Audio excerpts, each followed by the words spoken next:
In our area of the country, as you know, when someone we know gets sick or has passed, that's the way we do it. Have you noticed it? If we hear the word passed, we and then we go on. I was seated next to a woman on the airplane, and not a month or two ago, she was 70 and going to see her sister. I'd never met her. And I said to her, "How many siblings do you have?" She said, "I have 2 sisters, and then we had a third one. She passed in 1941. And both of us went, "Oh, I'm so sorry." You know what I think it is? I think it's just a little show of respect, just to stop for a minute and do like this and do this. Well, in our area of the country, when somebody gets sick that we know or has passed, we take over food. Have you noticed it? We take over food. You can buy that food. You can go to the deli in the grocery store, get something great, hire somebody to bake it, but put it down in the big list of important things for life. You get a lot more credit if you make it yourself. You can put it on your grandmother's platter, but the women in the kitchen will say, "I know where she got that chicken." I'm telling you, it works out that way. And I make only one thing, and that is small little 7-Up pound cakes. I make them by the dozen. I'm out of town, something happens, left brain takes it over. And not long ago, got up one morning and heard that a friend of ours was sick and went to my freezer and my pound cakes were depleted. I did not realize I was out. He said, "I've been taking them to a lot of people been sick." I said, "Well, I didn't know they were gone. I got to get a pound cake made before I leave town. Honey, go to the grocery store and get my ingredients." He said, "I'm trying to get to badminton."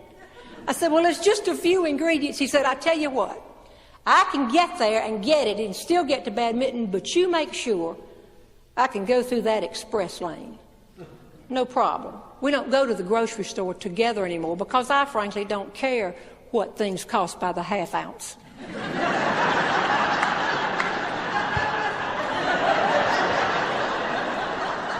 So I made up the list and he left. Well, y'all, I waited. He didn't come back. I thought, he's gone on to badminton. And I thought, no, where could he be? I was getting ready to call the grocery store and I heard the car pull in. He came huffing up the steps, had 2 sacks and more sacks hanging on his arms. He just glared at me, started putting stuff down, and said, "I'll get some more out of the car."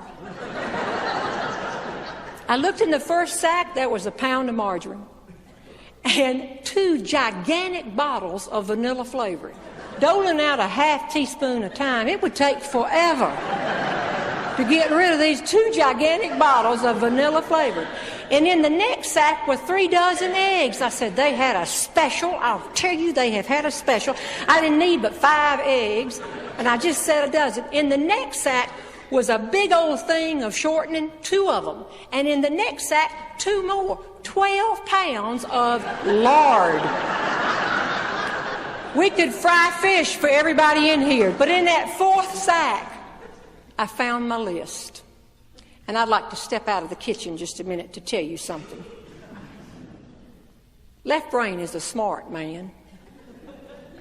He went to Duke University on a basketball scholarship, played basketball for 4 years, and graduated in the same 4 years. Then he went to Carolina and got a master's degree and a doctorate. He has over-degreed himself. But I don't care how many pieces of paper you frame and put on the wall, if you have a left brain, it's going to kick in on you. And it kicked in on him about the 3rd aisle of that grocery store. I'll step back in the kitchen. I found my list, and in my eagerness to make sure that he could get through the express lane, for probably the first time in my life, I numbered the items.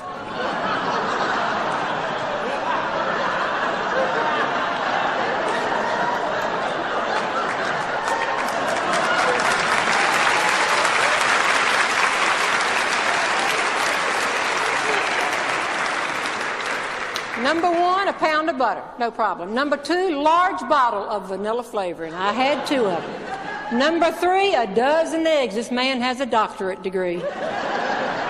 Number 4, a big tub thing of lard. I could hear him coming back. I looked down at number 5.